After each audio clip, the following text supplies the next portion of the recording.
सचिव माधव आनंद दोबारा सियासत में सक्रिय हो गए हैं। माधव आनंद ने कहा कि किसी कारणवश पार्टी छोड़नी पड़ी, लेकिन मेरा संपर्क लगातार उपेंद्र कुशवाहा से रहा। उन्होंने कहा कि प्रेम आदर नहीं गया, इसलिए घर वापस आया हूं। जेडीयू में आरएलएसपी के विलय पर माधव आनंद ने कहा कि सियासत में सब संभव है। उपेंद्र कुशवाहा ने सियासत की शुरुआत नीतीश कुमार के साथ की। क्राइम पर माधव ने कहा कि सीएम नीतीश कुमार चिंतित हैं। किसान बिल पर उन्होंने कहा कि केंद्र सरकार को नरम रुख अपनाना चाहिए और इसीलिए कहा जाता है कि राजनीति में ना तो कोई दुश्मन होता है ना तो कोई दोस्त होता है। अगर घर छोड़कर भी लोग जाते हैं तो फिर पुनः घर वापसी भी होती है और कुछ यही हुआ है माधव आनंद के साथ भी।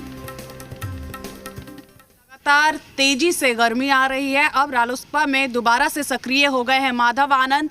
आप दोबारा में आरएलएसपी में आ रहे हैं, वजह क्या रही? जाने की भी वजह और आने की भी वजह। देखिए, राष्ट्रीय लोक समता पार्टी परिवार की तरह है और माननीय उपेंद्र कुशवाहा जी के साथ विगत 4 सालों से जो मैंने काम किया, उनके दिल में जो जगह बनाया, तो वो जगह अभी भी बरकरार है।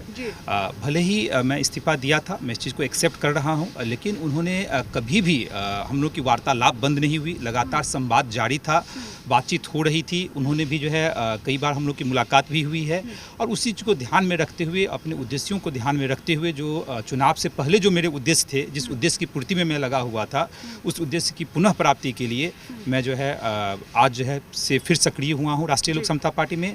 और मेरी पार्टी जो है सो और भी मजबूत होगी। माननीय उपेंद्र कुशवाहा जी के नेतृत्व में पार्टी जो है सो आगे बढ़ेगी। आप पार्टी की मजबूती की बात कर रहे हैं, लेकिन अंदर खाने से खबर आ रही है कि आप जेडीयू के साथ मिल रहे हैं। उपेंद्र कुशवाहा को भी कुछ इससे लाभ हो सकता है, पार्टी को लाभ होगा अगर एकजुट हो जाता है जेडीयू और आरएलएसपी।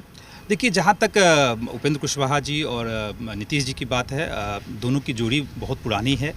दोनों को एक दूसरे के प्रति दिल में काफ़ी जगह है दोनों के लिए। और मुझे लगता है कि राजनीति संभावनाओं का खेल है, कुछ भी हो सकता है, लेकिन अभी ऐसी कोई चर्चा नहीं है, कोई अभी ऐसी बातचीत नहीं हुई है।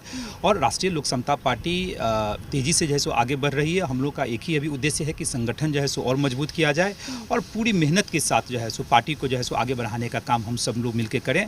राजनीति में आगे क्या होगा उस पर जो है सो अभी डिस्कस